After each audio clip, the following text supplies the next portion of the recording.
Hello friends, आज हम करेंगे जीके के महत्वपूर्ण प्रश्नों को हल। क्वेश्चन नंबर 1 यहाँ पर है, रथ सप्तमी का सांस्कृतिक उत्सव मुख्य रूप से भारत के किस राज्य में मनाया जाता है?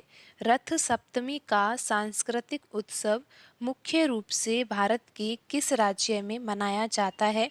ऑप्शन 1 यहाँ पर है Himachal Pradesh, option 2 Bihar, option 3 Andhra Pradesh, option 4 Paschim Bangal. तो सही आंसर है ऑप्शन 3 आंध्र प्रदेश। आंध्र प्रदेश राज्य में रथ सप्तमी का सांस्कृतिक उत्सव मनाया जाता है। अब हम बढ़ते हैं अगले प्रश्न की ओर। अगला प्रश्न है यहाँ पर क्वेश्चन नंबर 2। प्रश्न में पूछा गया है कि सन 2011 की जनगणना के अनुसार किस राज्य का लिंगानुपात सर्वाधिक है? 2011 की जनगणना के अनुसार किस राज्य का लिंगानुपात सर्वाधिक है? ऑप्शन 1 यहाँ पर है Uttar Pradesh, option 2 Maharashtra, option 3 Kerala, option 4 Paschim Bangal. तो यहाँ पर सही आंसर है ऑप्शन 3 केरल राज्य। 2011 की जनगणना के अनुसार केरल राज्य का लिंगानुपात सर्वाधिक है। अब हम बढ़ते हैं अगले प्रश्न की ओर। अगला प्रश्न है यहाँ पर क्वेश्चन नंबर 3। उस मौर्य राजा का नाम बताइए जिसने अफगानिस्तान और बलूचिस्तान के रूप में उत्तर पश्चिम तक नियंत्रण बढ़ाया। उस मौर्य राजा का नाम बताइए जिसने अफगानिस्तान और बलूचिस्तान के रूप में उत्तर पश्चिम तक नियंत्रण बढ़ाया। ऑप्शन 1 यहाँ पर है बिंदुसार, ऑप्शन 2 चंद्रगुप्त मौर्य, ऑप्शन 3 है संप्रति, ऑप्शन 4 दशरथ।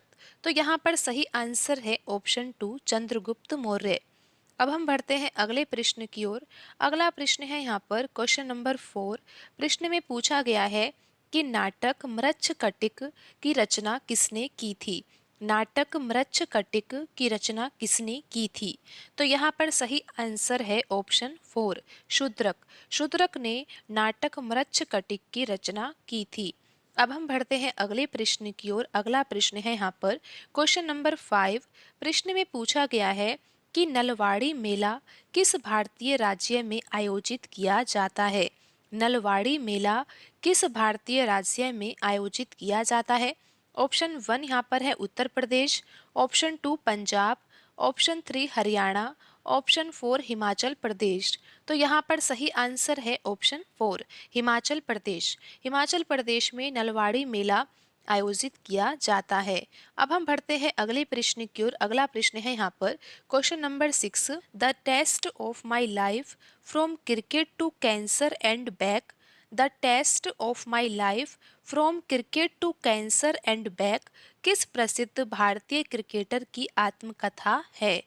तो यहाँ पर ऑप्शन 1 है Yuvraj Singh, option 2 Suresh Raina, option 3 Akash Chopra, option 4 Robin Uthappa. तो यहाँ पर सही आंसर है ऑप्शन 1 युवराज सिंह। युवराज सिंह भारतीय क्रिकेटर की प्रसिद्ध आत्मकथा कौन सी है? The test of my life from cricket to cancer and back. अब हम बढ़ते हैं अगले प्रश्न की ओर। अगला प्रश्न है यहाँ पर क्वेश्चन नंबर 7। निम्नलिखित विजयनगर शासकों में से किसने विजयनगर के पास नागलापुरम नामक एक उपनगरीय बस्ती की स्थापना की?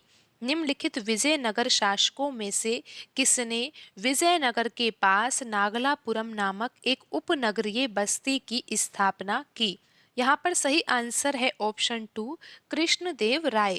कृष्णदेव राय विजयनगर शासक ने विजयनगर के पास नागलापुरम नामक एक उपनगरीय बस्ती की स्थापना की। अब हम बढ़ते हैं अगले प्रश्न की ओर। अगला प्रश्न है यहाँ पर क्वेश्चन नंबर 8। प्रश्न में पूछा गया है कि तदर्थ न्यायाधीशों की नियुक्ति करते समय भारत के मुख्य न्यायाधीश रिक्त स्थान से पूर्व अनुमति लेंगे। ऑप्शन 1 यहाँ पर है सर्वोच्च न्यायालय के कोलेजियम से, ऑप्शन 2 संसद से, ऑप्शन 3 भारत के राष्ट्रपति से, ऑप्शन 4 भारत के प्रधानमंत्री से। तो यहाँ पर सही आंसर है ऑप्शन 3 भारत के राष्ट्रपति से। तदर्थ न्यायाधीशों की नियुक्ति करते समय भारत के मुख्य न्यायाधीश को भारत के राष्ट्रपति से पूर्व अनुमति लेनी होगी। अब हम बढ़ते हैं अगले प्रश्न की ओर। अगला प्रश्न है यहाँ पर क्वेश्चन नंबर 9। प्रश्न में पूछा गया है कि गांधी इरविन समझौते के परिणाम स्वरूप गांधी जी ने किसमें भाग लिया था? गांधी इरविन समझौते के परिणाम स्वरूप गांधी जी ने किसमें भाग लिया था? पहले गोलमेज सम्मेलन में भाग लिया था, खिलाफत आंदोलन में भाग लिया था, भारत छोड़ो आंदोलन में लिया था, दूसरे गोलमेज सम्मेलन में भाग लिया था। तो यहाँ पर सही आंसर है ऑप्शन 4, दूसरे गोलमेज सम्मेलन। गांधी इरविन समझौते के परिणाम स्वरूप गांधी जी ने दूसरे गोलमेज सम्मेलन में भाग लिया था। अब हम बढ़ते हैं अगले प्रश्न की ओर। अगला प्रश्न है यहाँ पर क्वेश्चन नंबर 10। प्रश्न में पूछा गया है कि पद्मश्री पुरस्कार से सम्मानित रिक्तिस्तान की माधुरी बर्थवाल एक प्रसिद्ध लोक गायिका है। माधुरी बर्थवाल एक प्रसिद्ध लोक गायिका है, इन्हें पद्मश्री पुरस्कार से सम्मानित किया गया है। वह आकाशवाणी की पहली महिला संगीतकार थी। तो प्रश्न में ये पूछा गया है कि माधुरी बर्थवाल जी का संबंध किस राज्य से है, यानी कि वह कहाँ की रहने वाली है।